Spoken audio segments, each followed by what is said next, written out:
la ilaha illallah, la ilaha illallah. Itu artinya tahlil. Tasbih, subhanallah. Tahmid, alhamdulillah. Takbir, Allahu Akbar. Tahlil, la ilaha illallah. Man halala, siapa yang mengucapkan tahlil. Summa ahdatsa wabahu ilal mayyit. Kemudian tahlil itu dihadiahkannya kepada si mayit orang mati. Yantafi'u bihi, pahalanya sampai dan orang mati itu dapat manfaat. Begitu kata Imam Ibnu Taimiyah dalam kitab Majmu' Fatwa Ibnu Taimiyah. Kenapa Ustaz pilih pendapat Ibnu Taimiyah? Karena yang banyak melarang-melarang nih sekarang anak-anak buahnya Ibnu Taimiyah. Paham? Padahal Imam Ibnu Taimiyah dalam Majmu' Fatawa mengatakan siapa yang mengucapkan tahlil dihadiahkannya pahalanya pada yang meninggal sampai. Kalau dimasakkannya bubur kacang hijau. Kenapa Ustaz tiba-tiba ingat bubur kacang hijau? Oke, bubur jagung kalau gitu. Lalu kemudian dihadiahkannya pahalanya untuk almarhum. Sampai apa tak sampai? Sampai. Mana dalilnya? Mana? Kata Sa'ad, ummi matat, makku mati. Apa atasaddaqu anha? Kalau aku bersedekah, pahalanya sampai tak untuk emakku? Kata Nabi, tasaddaq, sampai. Sedekah enggak? Sedekah. Ayu sadaqatu afdal. Apa sedekah yang paling afdal? Kata Nabi, saqyul ma'. Sedekah yang paling afdal mengasih air minum. Kalau air minum saja sampai, apalagi gulai baung. Artinya sedekah sampai. Sedekah sampai. Tahlil sampai. Apa lagi? Bacaan Quran. Yasin wal Qur'anil Hakim innaka laminal mursalin. Sampai apa tak sampai bacaan Quran pada orang meninggal dunia? Sampai. Bacaan Quran untuk orang meninggal dunia sampai. Mana dalilnya? Ketika Nabi SAW melewati suatu makam, diambilnya pelepah korma, ditusukkannya ke makam itu. La'allallaha an yukhaffifa adzabahuma ma lam yaibasa. Tasbih pelepah korma sampai pada orang yang meninggal. Apa komentar Imam Nawawi dalam kitab Majmu', dalam kitab Al-Minhaj Syarah Sahih Muslim Ibn Al-Ajjaj? Kalau tasbih pelepah korma saja sampai, apalagi bacaan Quran orang yang buka kitab Ar-Ruh, punya Imam Ibnu Qayyim Al-Jauziyah, murid Imam Ibnu Taimiyah, punya murid namanya Ibnu Qayyim Al-Jauziyah, punya kitab namanya Ar-Ruh. Diriwayatkan sampai kepada Imam Ahmad bin Hanbal lewat di suatu makam, ada orang membaca Al-Quran. Imam Ahmad bin Hanbal melarang, tapi orang itu menyebutkan riwayat hadis, ternyata perawinya thiqah, bahwa Nabi punya sahabat namanya Abdullah bin Umar, anak Umar bin Khattab, berpesan, kalau aku mati nanti, bacakan di atas kuburku, pada bagian kepalaku pangkal Al-Baqarah, pada bagian kakiku ujung Al-Baqarah. Itulah dalil bacaan Quran sampai untuk orang yang sedekah sampai, tahlil sampai, baca Quran sampai. Sudah saya sebutkan dalil-dalilnya. Tak juga percaya, saya tak bisa menjawab. Habis. Saya cuma bisa minta nama lengkap supaya nanti kalau mati saya kirim. Kalau tak sampai, cepat-cepat kasih kabar.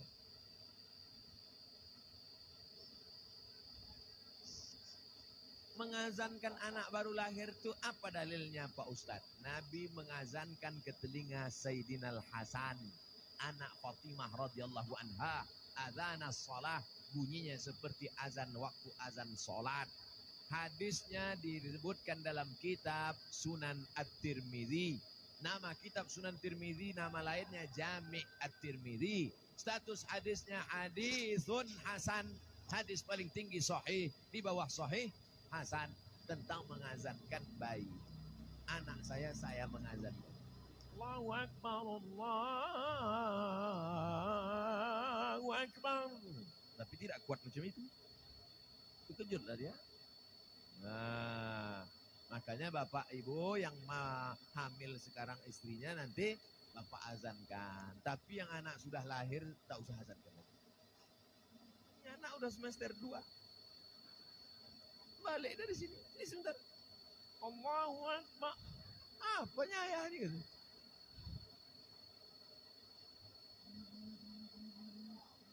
Saya mau tanya mengenai pernikahan uang hantaran.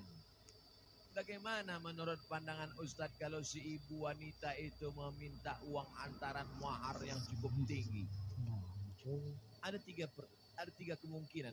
Pertama memang mau bertanya masalah hukum. Yang kedua mau menyindir mak tua dari sini.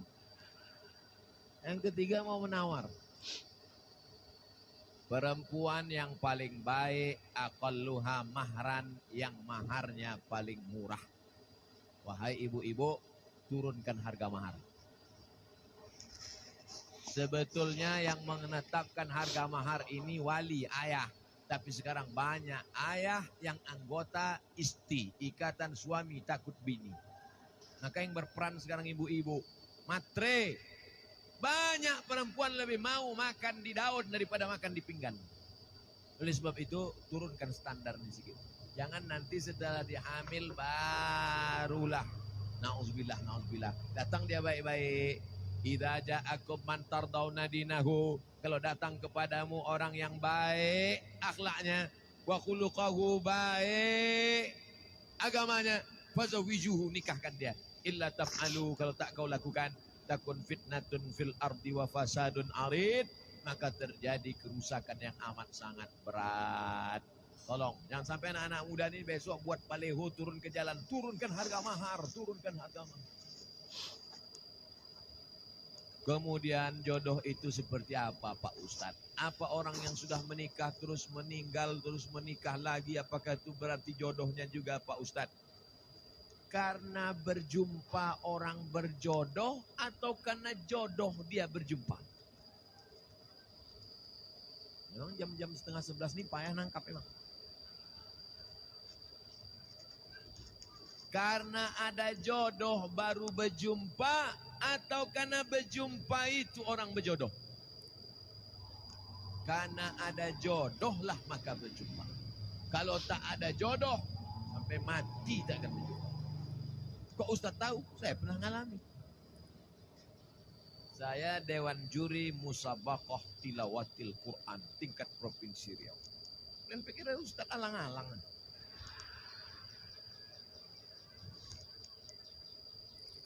Waktu itu belum nikah. Kata kawan saya, Mat, ku carikan kau perempuan qari'ah hafizah. Kami Dewan Juri waktu itu. Iyalah, kami pun seminggu kami cari, tak jumpa-jumpa. Setelah saya nikah, tahun berikutnya, pas kami sedang makan nasi goreng, berbisik kawan saya, Mat, yang kita cari tahun lalu itu di belakang. Tapi kita udah menikah. Maka kalau tak berjodoh takkan berjumpa. Karena ada jodoh itulah maka berjumpa. Oleh sebab itu jangan nanti yang laki-laki ini banyak salah jawab ini. Papa kok bisa nikah sama mama? Entah salah sambung.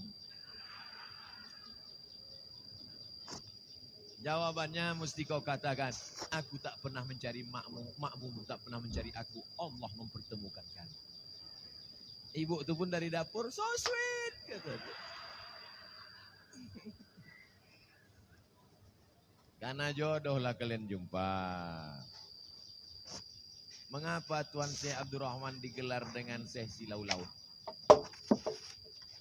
Syekh Abdurrahman lahir di Kampung Rau. Sekarang masuk Kabupaten Batubara. Lalu kemudian dia merantaulah ke Kedah. Karena orang Batubara dulu biasa naik perahu tongkang kapal laut ke Kedah. Bolak-balik, karena orang itu dekat Kedah. Sampai di Kedah belajarlah dia 7 tahun dan ikut lomba silat, menang, bekerja di kerajaan Kedah. Setelah itu melanjutkan pendidikannya ke Tuan Syekh Wan Mustafa Al-Fatani. Fatani sekarang Thailand Selatan, Patani. 7 tahun di Patani, setelah itu dibawalah oleh Syekh Wan Mustafa Al-Fatani ke Makkah Al-Mukarramah. Belajarlah dia dengan ulama-ulama di Makkah, diantaranya Syekh Hasbullah. Belajar fikih kepada Syekh Ahmad Khatib Al-Minkabawi. Setelah khatam belajar fikih, belajar tafsir, belajar hadis, belajar tasawuf, baliklah dia ke Rao. Lalu kemudian datanglah kerabat Kesultanan Asahan namanya Tengku Adil. Tengku Adil pun mengasih tanah. Wahai Tuan Syekh Abdurrahman, ini ada tanah. Nama tanah itu Silau Laut. Maka orang menyebutnya tak lagi sebut namanya tapi Tuan Syekh Silau Laut. Sama macam siapa tuh? Tuan Syekh Besilam. Padahal nama aslinya adalah Tuan Syekh Abdul Wahab. Kampungnya di Rokan Hulu, namanya Rantau Binuang Sakti, tempat lahir Syekh Abdul Wahab Rokan. Tapi yang dipakai adalah Syekh Abdul Wahab Rokan. Sekarang jadi Kabupaten Rokan Hulu. Biasa itu. Tuan Syekh mana? Tuan Syekh Fulan. Nama kampungnya yang disebutkan. Tuan Syekh Purba Baru. Padahal namanya Tuan Syekh Mustafa Husain. Nah, jadi nama kampung yang disebut. Itu maka disebut Tuan Syekh Silau Laut karena nama kampung itu. Apa karomahnya Pak Ustadz? Banyak karomahnya disebutkan dalam buku ditulis oleh cucunya. Namanya Tuan Syekh Dr. Andus Haji Mansur bin Haji Syekh Muhammad Ali bin Syekh Abdurrahman. Cucunya menulis buku. Ditulis pada masa Gubernur Raja Inal Siregar. Waktu haul dibagikan buku-buku itu. Banyak karomah disebut. Apa motivasi orang memasuki tarekat Sattariyah Pak Ustaz? Tarekat itu sampan. Ada sampannya namanya Sattariyah. Namanya nakodanya Abdullah Sattari. Ada nama sampannya Saziliyah. Nama nakodanya Abul Hasan As-Sazili. Ada nama sampannya Naqsabandiyah. Nama nakodanya Bahauddin Naqsabandi. Ada nama sampannya Ahmadiyah. Tapi bukan yang aliran Ahmadiyah yang sesat.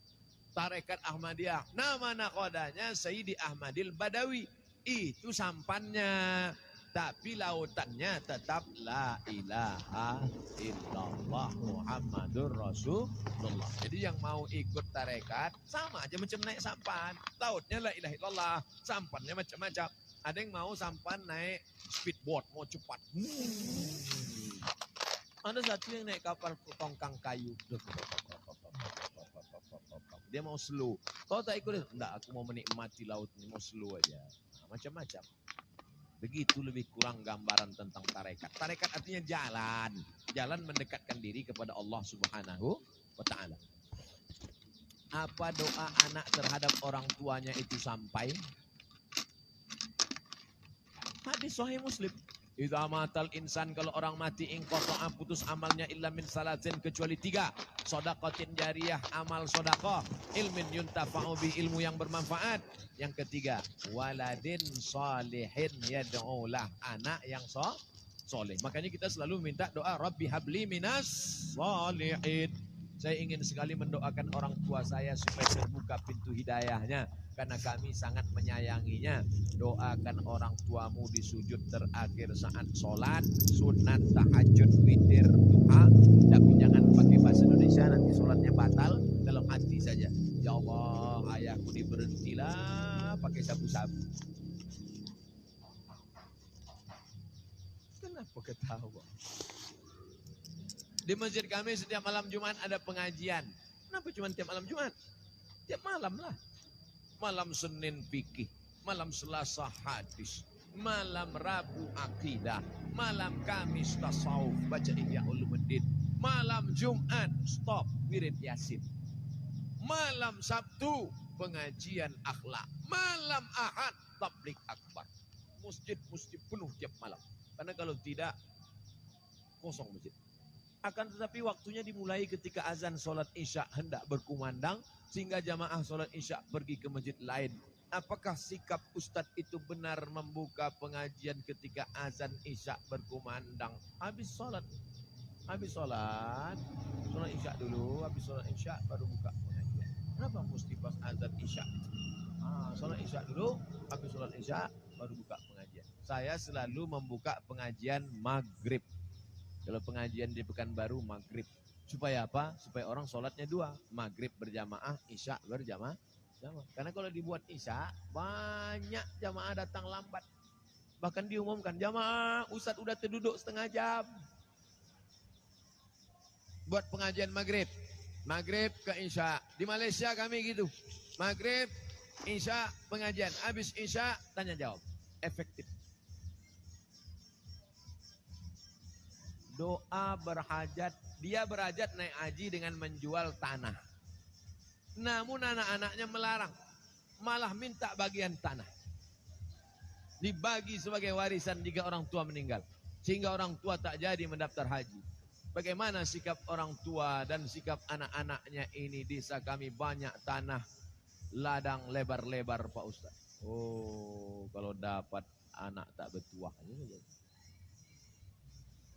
Datanglah emak-emak umur 70 tahun menggigil. Saya habis pengajian subuh. Ustaz, anak saya melarang saya karena saya mau pergi umroh. Dilarangnya karena dia katanya dapat warisan. Saya bilang, mestinya dia yang menggendong engkau sampai ke Makkah. Balik lagi. Kau gendong makmu ini ke Makkah. Jalan kaki, tawaf, sa'i, umroh. Balik lagi ke Medan. Belum tentu dapat. Kau tebus sekali dia menjerit waktu mengeluarkan engkau dari perutnya. Ini tanah-tanah dia. Dia belum mati lagi. Udah kau atur pula harta warisannya. La ilaha illallah. Tak mencium bau surga orang durhaka. La yadkhulul jannah. Tak masuk surga. Siapa itu? Uququl walidain. Durhaka pada orang tua. Dia mau pergi haji. Biar pergi haji. Mak, aku tak bisa membahagiakan kau, Mak. Mestinya aku membayarkan ONH nih. Mestinya aku membawa engkau ke Makkah. Aku tak bisa. Ini di tanah-tanah dia. Mau berangkat dia. Berangkat di tanah suci. Ini harta dia pula ditahan. Disuruh pula bagi dia sebelum mati. La ilaha illallah. Naik darah tinggi.